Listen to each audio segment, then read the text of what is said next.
সালে তোমরা যারা নবম শ্রেণী থেকে দশম শ্রেণীতে উত্তীর্ণ হয়েছো, অর্থাৎ যারা 2025 সালে মাধ্যমিক পরীক্ষা দিতে চলেছো, তারা সবাই আশা করছি নবম শ্রেণীতে বাংলা বিষয়টা যেভাবে পড়েছিলে, সেই যেভাবে পড়ার কথা বা যেভাবে প্রশ্ন উত্তর তৈরি করার কথা, সেটা তোমরা সবাই অবগত হয়ে গেছো একটা বছর ধরে। দশম শ্রেণীতেও কিন্তু বছরের শুরু থেকে ঠিক একইভাবে তোমাদের পাঠ্য পুস্তক অনুশীলন করতে হবে এবং বছরের শুরু থেকেই কিন্তু সেই কাজটা তোমাদের একইভাবে চালিয়ে যেতে হবে।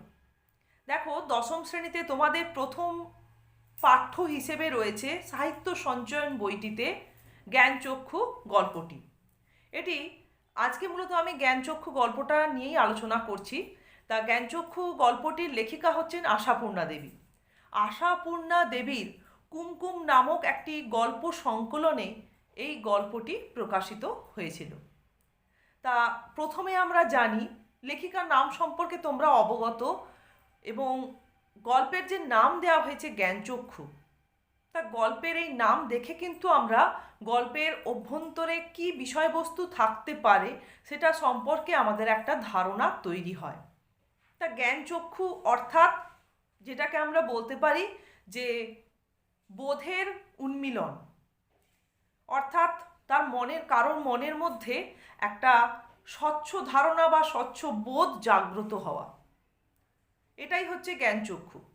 তা এই গল্পের মধ্যে আমরা দেখতে পাবো প্রধান চরিত্র হিসেবে রয়েছে তপন, এবং গল্পের মধ্যে তপনেরই জ্ঞানচক্ষু উন্মিলিত হয়েছে। তাহলে গল্পের যে নামকরণ হয় সেটা মূলত বিভিন্ন কারণে বা বিভিন্ন দিক থেকে হয়ে থাকে। কোনো একটি চরিত্রকে কেন্দ্র করে গল্পের নামকরণ হতে পারে, আবার গল্পের মধ্যে যে বিষয়বস্তু বা ঘটনা বা কাহিনী রয়েছে সেটা অবলম্বনেও নামকরণ হতে পারে, বা চরিত্র বিষয়বস্তুকে অতিক্রম করে একটা তাৎপর্যমণ্ডিত কোনো দিক নিয়েও নামকরণ হতে পারে। তা এখানে মূলত নামকরণটা করা হয়েছে যেহেতু গল্পের প্রধান চরিত্র তপন এবং তপনেরই জ্ঞানচক্ষু উন্মিলিত হয়েছে, এবং জ্ঞানচক্ষু কিভাবে তার উন্মিলিত হলো, কোন বিষয়ে উন্মিলিত হলো, সেটাই কিন্তু গল্পের মধ্যে ঘটনার ধারাবাহিকতার মধ্যে প্রকাশ পেয়েছে। তাহলে এখানে চরিত্র এবং চরিত্র যে ঘটনার বা কাহিনীর ধারাবাহিকতার মধ্য দিয়ে উপলব্ধি, সেটা নিয়েই কিন্তু গল্পের নামকরণ করা হয়েছে জ্ঞানচক্ষু। তা কাহিনীর শুরু থেকে আমরা দেখি যে তপন লেখক সম্পর্কে ভীষণ কৌতূহলী। লেখকরা কেমন হয় এটা যেন তপনের কাছে একটা বড় জিজ্ঞাসা চিহ্ন। নতুন লেখক মেশোকে দেখে তপনের বোধ জন্মালো যে লেখকেরা কোনো আকাশ থেকে খসে পড়া জীব নয়, তার বাবা কাকা মামাদের মতোই এক সাধারণ মানুষ। বা বিভিন্ন ঘটনা দেখে তার মধ্যে প্রথম জ্ঞানচক্ষু উন্মিলিত হলো যে লেখকেরা সাধারণ একজন মানুষ। তাই তপন নিজেও ভাবলো যে সে লেখক হয়ে উঠতে পারে, তারও লেখক হয়ে ওঠার পেছনে কোনো বাধা নেই। এরপর মাসির কাছে তার একটা গল্প নিয়ে যায় তপন, আনন্দে উচ্ছ্বসিত হয়ে, যখন সে বুঝলো তারও লেখক হয়ে ওঠার সম্ভাবনা রয়েছে। তারপরে মাসি আনন্দে আহ্লাদে আটকানা হয়ে লেখক মেশোর কাছে সেই গল্প ছাপিয়ে দেওয়ার জন্য অনুরোধ করেন, এবং ঘটনার পর্যায়ক্রমে দেখা যায় যে লেখক মেশো তা ছাপিয়ে দেওয়ার প্রতিশ্রুতিও দেন সন্ধ্যাতারা পত্রিকায়।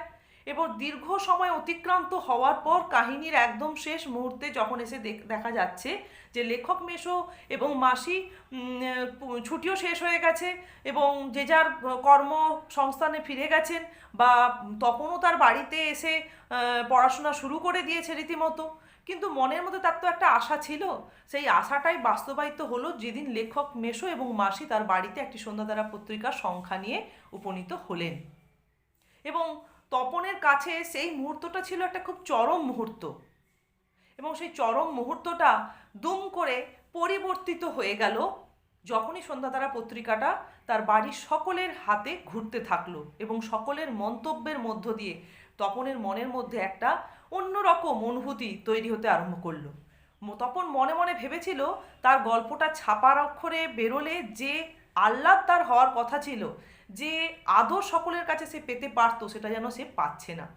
এরপর তখন কি করলো না, যখন নিজে গল্পটা পড়তে আরম্ভ করলো বাড়ির সবার অনুরোধে, মায়ের অনুরোধে, তখন দেখলো যে সেই গল্পের মধ্যে তার কোনো নিজস্বতা নেই।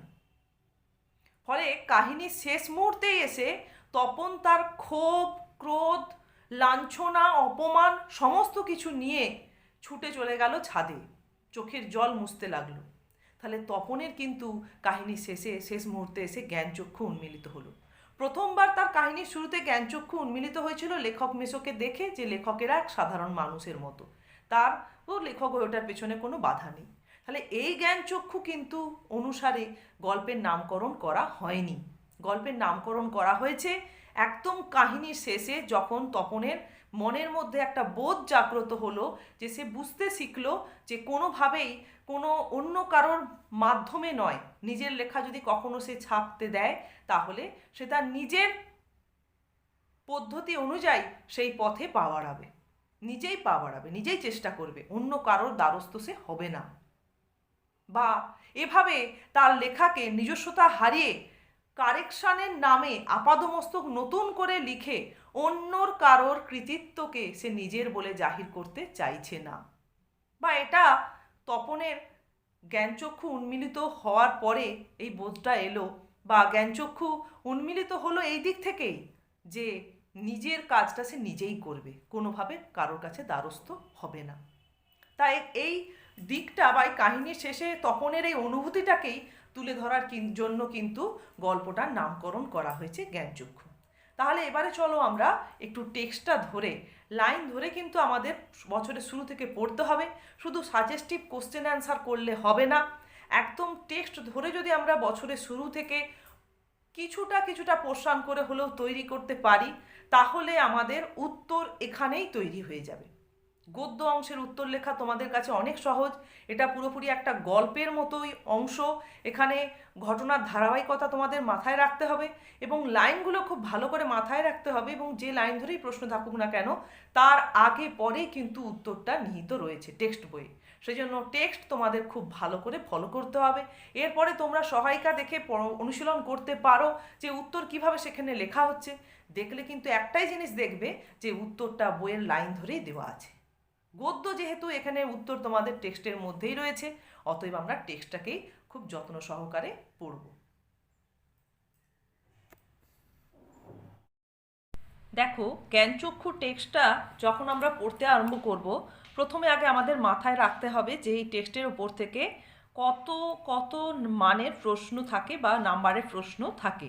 তা এখান থেকে আসতে পারে তোমাদের এমসিকিউ 1 নাম্বারের, are very short answer type question, অতি সংক্ষিপ্ত উত্তরধর্মী প্রশ্ন, সেটাও 1 নাম্বারের। যে কোনো জায়গা থেকে কিন্তু এই ছোট প্রশ্নগুলো আসতে পারে 1 নাম্বারে। আর থাকতে পারে 3 নাম্বারের ব্যাখ্যাধর্মী প্রশ্ন, short and explanatory type question, আর 5 নাম্বারের রচনাধর্মী বা এসে টাইপ কোশ্চেন। তাহলে সব ধরনের প্রশ্ন কিন্তু এই গদ্য থেকে তোমরা পেতে পারো। তা সেক্ষেত্রে আমাদের টেক্সটটা একদম শুরু থেকে খুঁটিয়ে পড়ে নিলে আমাদের বছরের শুরু থেকে কিন্তু তৈরি হয়ে থাকবে, এবং দ্বিতীয়বার যখন রিভিশন করবে তখন দেখবে যে সুন্দরভাবে কিন্তু তোমাদের টেক্সটটা তৈরি হয়ে রয়েছে। তা দেখো, আমি শুরু থেকেই পড়ছি, আর তোমরা কোনোভাবেই মানে মার্ক করতে গিয়ে পেন ব্যবহার করবে না বা কালারফুল কিছু ব্যবহার করো না। দ্বিতীয়বার যখন বইটা তোমরা পড়তে যাবে, বইটা এত তখন অপরিষ্কার তোমাদের মনে হবে, তোমরা পড়ার যে আগ্রহটা হারিয়ে ফেলবে। পেন্সিল ব্যবহার করতে পারো। কথাটা শুনে তপনের চোখ মার্বেল হয়ে গেল। আমি এটা মার্ক করেছি লাইনটা, যে কি কথা শুনে তপনের চোখ মার্বেল হয়ে গেল, যে নতুন মেসোমশাই মানে যার সঙ্গে এই কদিন আগে তপনের ছোটো মাসির বিয়ে হয়ে গেল দেদার ঘটাপটা করে, সেই তিনি নাকি বই লেখেন, সেসব বই নাকি ছাপাও হয়, অনেক বই ছাপা হয়েছে মেসুর। তাহলে এই কথা শুনে তপনের চোখ মার্বেল হয়ে গেল। যদি 1 নম্বরে প্রশ্ন থাকে তাহলে এইটুকুনি উত্তরই কিন্তু সেখানে যথেষ্ট। তারপরে পাতায় দেখো, তার মানে তপনের নতুন মেসোমশাই একজন লেখক, সত্যিকার লেখক। জলজ্যান্ত একজন লেখককে এত কাছ থেকে কখনো দেখেনি তপন, দেখা যায় তাই জানতো না।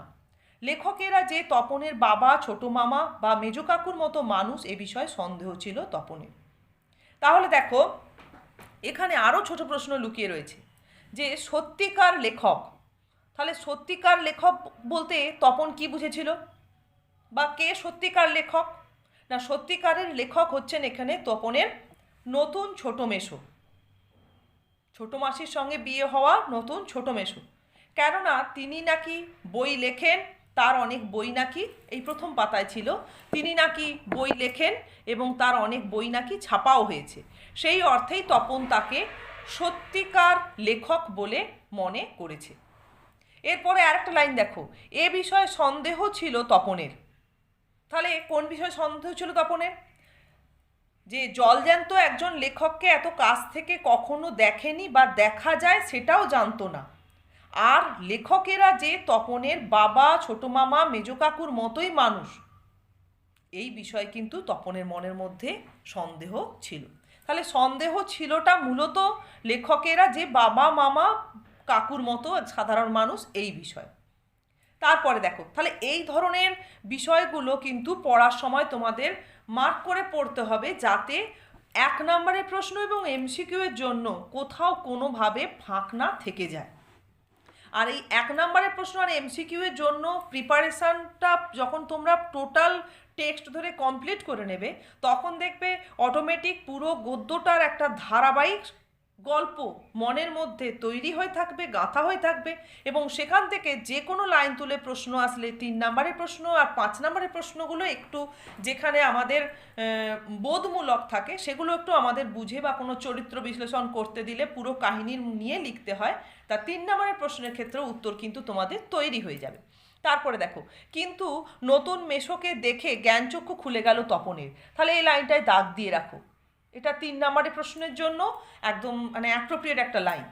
আশ্চর্য, কোথাও কিছু উল্টো পাল্টা নেই, অন্য রকম নেই, একেবারে নিছক মানুষ, সেই ওদের মতোই দাড়ি কামান, সিগারেট খান, খেতে বসেই আরে ব্যাস এত খাওয়া যায় না, এত খাওয়া যায় বলে অর্ধেক তুলিয়ে দেন, চানের সময় চান করেন এবং ঘুমানোর সময় ঘুমোন। তাছাড়া ঠিক ছোট মামাদের মতোই খবরের কাগজে সব কথা নিয়ে প্রবলভাবে গল্প করেন, তর্ক করেন, আর শেষ পর্যন্ত এদেশের কিছু হবে না বলে সিনেমা দেখতে চলে যান, কি বেড়াতে বেরোন সেজেগুজে। তাহলে এই পর্যন্ত যে বিষয়টা এখানে আমরা পেলাম, যে তপনের জ্ঞানচক্ষু খুলে গেল, যে লেখক মেশোকে দেখে, নতুন মেশোকে দেখে যে তপনের জ্ঞানচক্ষু খুলে গেল, তা জ্ঞানচক্ষু খুলে যাওয়ার ফলে তপনের মনের মধ্যে কি বোধ জাগ্রত হলো না, এইখান থেকে এতটা কিন্তু সেই বিষয়টা ব্যক্ত করা হয়েছে। আরও আছে দেখো, তারপরে বিষয়টা বলছে কি, তা মামার বাড়িতে এই বিয়ে উপলক্ষেই মানে ছোটো মাসের বিয়ে উপলক্ষে এসেছে তপন, আর ছুটি আছে বলেই রয়ে গেছে। ওদিকে মেসোরও নাকি গরমের ছুটি চলছে, তাই মেসো শ্বশুর বাড়িতে এসে রয়েছেন কদিন। এটা মাঝখানটা তথ্য তুলে ধরা হলো।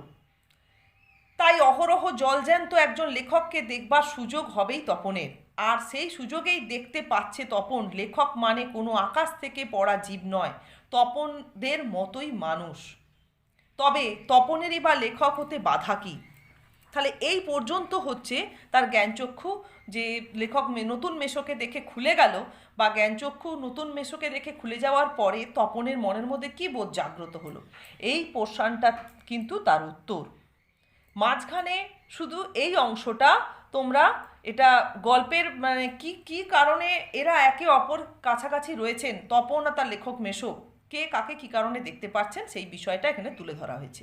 এটা পরোক্ষভাবে উত্তরের মধ্যে আসবে, যেহেতু শ্বশুরবাড়িতে গরমের ছুটি উপলক্ষে বিয়ের পরে লেখক মেশো কিছুদিন থেকে গেছিলেন, আর তপন বিয়ে উপলক্ষে মামাবাড়িতে এসে ছুটি আছে বলে তপনও থেকে গিয়েছিল। এ কারণে কিন্তু অহরহ জলজ্যান্ত একজন লেখককে তপন সামনে থেকে দেখার সুযোগ লাভ করে, এবং তপন বুঝতে পারে লেখক মানে আকাশ থেকে পড়া জীব নয়, তপনদের মতোই মানুষ। তোমরা যদি টেক্সটের লাইন তুলে বলতে যাও, কোটেশনের মধ্যে রেখে বলতে হবে, এবং সেখানে কোথাও একটা শব্দের এধার ওধার করা যাবে না। তার চেয়ে বরং তোমরা এই বিষয়টাকেই নিজের মতো করেই বাক্যে উপস্থাপন করো। এখানে কিন্তু একটা লাইনও ছাড়া যাবে না, তবেই কিন্তু 3-এর মধ্যে তোমরা ফুল মার্কস 3-এর পেতে পারো। তারপরে দেখো, মেসোমশাই কলেজের প্রফেসর, এখন ছুটি চলছে, তাই সেই সুযোগে শ্বশুরবাড়িতেই রয়ে গেছেন কদিন, আর সেই সুযোগেই দিব্যি একখানি দিবানিদ্রা দিচ্ছেন। ছোটো মাসি সেই দিকেই ধাবিত হয়। তাহলে তপনের ইতিমধ্যে বুঝে গেছে তার লেখক হয়ে ওঠার পেছনে কোনো বাধা নেই, তাই ছোটো মাসি কেন লেখক মেশোর দিকে ধাবিত হলেন? তপন নিশ্চয়ই ইতিমধ্যে তার লেখক হয়ে ওঠার পেছনে কোনো বাধা নেই, যখন তার একটা লেখা সে ছোটো মাসির হাতে দিয়েছে। তপন অবশ্য না করে প্রবল আপত্তি তোলে, কিন্তু কে শোনে তার কথা? ততক্ষণে তো গল্প ছোটো মাসির হাতে চলেই ছোট মেশোর হাতে চলেই গেছে। হইচই করে দিয়েছে ছোট মাসি তার ঘুম ভাঙিয়ে। তপন অবশ্য মাসির এই হইচইতে মনে মনে পুলকিত হয়, মুখে আ করলেও হয়।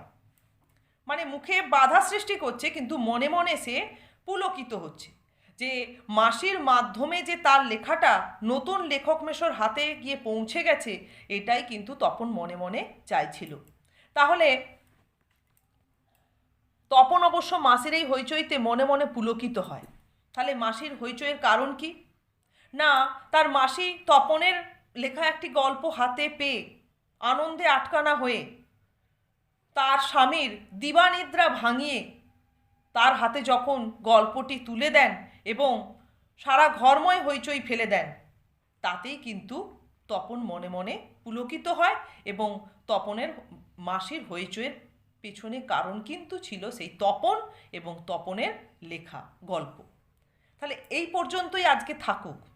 তোমাদের প্রথমে আজকে কাহিনীর প্রসঙ্গ আলোচনা করেছি, আর মূলত নামকরণ, কাহিনী প্রসঙ্গ বলতে নামকরণের সার্থকতাটা আলোচনা করা হয়েছে এবং গল্পের বিষয়বস্তু সেখান থেকে তোমরা কিছুটা হলেও পেয়েছো এবং টেক্সটের পোর্শন কীভাবে আমরা পড়ব সেটাও তোমরা আশা করছি 9-এ যেভাবে পড়েছিলে 10ম শ্রেণীতেও তোমাদের সেইভাবেই পড়তে হবে, এটাও বুঝতে পেরেছো।